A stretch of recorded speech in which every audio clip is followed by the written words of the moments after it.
just writing some notes to respond to things that you're bringing up too, that we'll talk about. Great, you wanna go next? Yeah, sure. Actually, I'm mostly focused on the rural development. Mm-hmm. As I already said, I just want in terms of the when the rural community is marginalized, so the farmers can get the available can use the available resource efficiently. Mm-hmm. So what are the ways to use these available resources in a more efficient way, and how to address the underlying causes of poverty which relate to that community, and where the main source of income is agriculture. Mm-hmm. And all this agriculture program in the context of the changing climatic conditions, that the local community cannot grow anymore the type of the fruit, the type of the vegetable that that they were growing before. And also within this concept, I would also like to can get some consultant skills on the extension. Mm-hmm. And how to establish a close partnership with, and also the close link between the local community, local authorities, and the local research institutions. These kind of triangle that can lead to the better participation for equitable and affordable and efficient use of available resources. Also, there would be some good research to use the available pasture lands, how to use effectively the pasture lands, and what are the external and internal factors that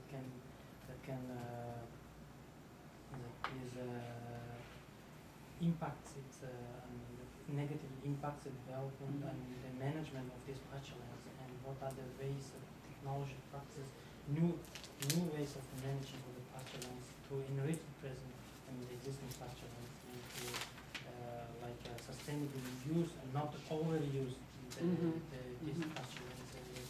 Would you see this as consulting with the individual farmers or with the government entities that are planning for agriculture? Yeah, actually it depends from the area or the place I'll be working with. For example, in some countries all the states belong to the state.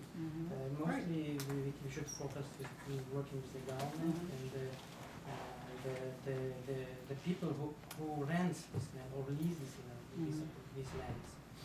And in the areas like where the full land is privatized, so mostly we will focus with the people who owns this land and how to manage this resource sharing, what are mechanisms they work to share the use, what are the mechanisms to control, to monitor, to evaluate, as well as to future development.